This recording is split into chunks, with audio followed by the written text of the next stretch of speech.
want to start with a woman that I interviewed yesterday. She was telling me about her daughter, and her daughter is in her 20s and was just given a diagnosis of schizophrenia. And her daughter was told that she should mourn her old self, that she would never be that self again, and that she should learn to live with her illness. And I got so furious when I heard that, and because hope is so central to recovery, and that's taking hope away. Mourn your old self. For myself, my recovery really in some ways began with my first acute distress. I really had to break down to break through. I didn't know it at the time, and what I experienced was when I was 25, my wife left. My research, neurochemistry of schizophrenia at the National Institute of Mental Health, that ironically, that research started to lead me to believe that there was no chemical basis for these problems. But in fact, the problems were human problems. So I went into despair because I had put all my life, all my energy into getting a PhD, into getting research position at the National Institute of Mental Health. And what did I find? The research meant nothing, it seemed. And it didn't mean anything to me because I wasn't with people.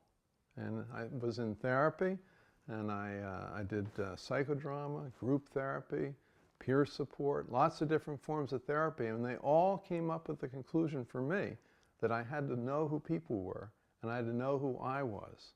And that really was crucial in my recovery. I had to believe that I was whole. I had one more hospitalization, and luckily my psychiatrist, I remember saying to him, I must have a defective brain, because that was the idea, you know? You went in and out of these other realities, and you know, you get diagnosed with schizophrenia, you must have a defective brain. And he was wonderful. He was terrific. And he said, no, I think you're whole and you're healthy deep down, and you'll continue and you will heal. And I said, I just hope I get through this and get through medical school. And he came to my graduation at medical school. And also critical in my recovery was meeting my wife-to-be. And we met at a dance, and she is stuck with me through all kinds of difficulties and ups and downs. She went through one of my life-changing experiences where I wasn't able to speak. That was often what happened with me because words had no meaning anymore, verbal words. And she stuck with me, and a friend luckily told her, he actually does better. I do better after I get through one of these experiences. And without any medication, I am a psychiatrist, I write scripts, not anti-medication, but I think medication has a very minor role. That really it's people. It's the heart reaching your heart. When my heart reaches your heart, we both have hearts reaching each other. That's when it starts. That's when recovery really begins. And she touched my heart and still touches my heart. Plus, she's very practical. This morning I said, well, I'm going to have this filming going on. She said, you really should do something about your hair.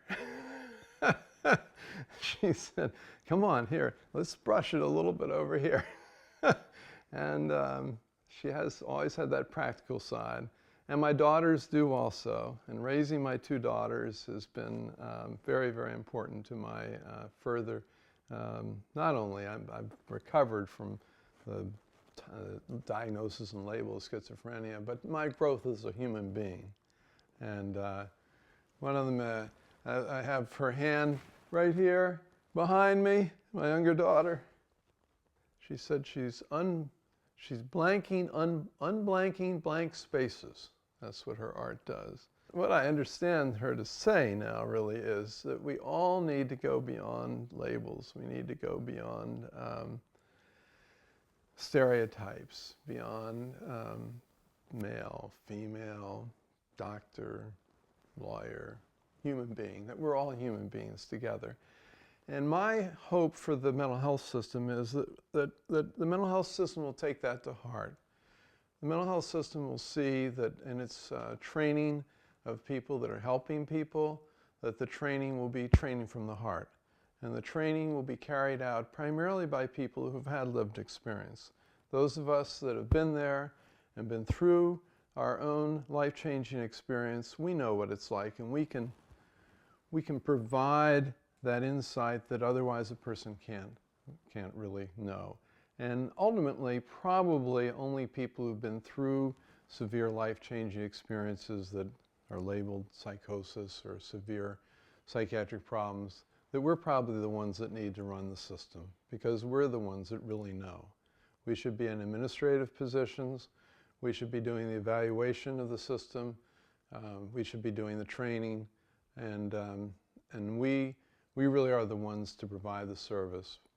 We've developed, through our lived experience, a new public health program called Emotional CPR. We feel everyone should be able to help everyone through an emotional crisis.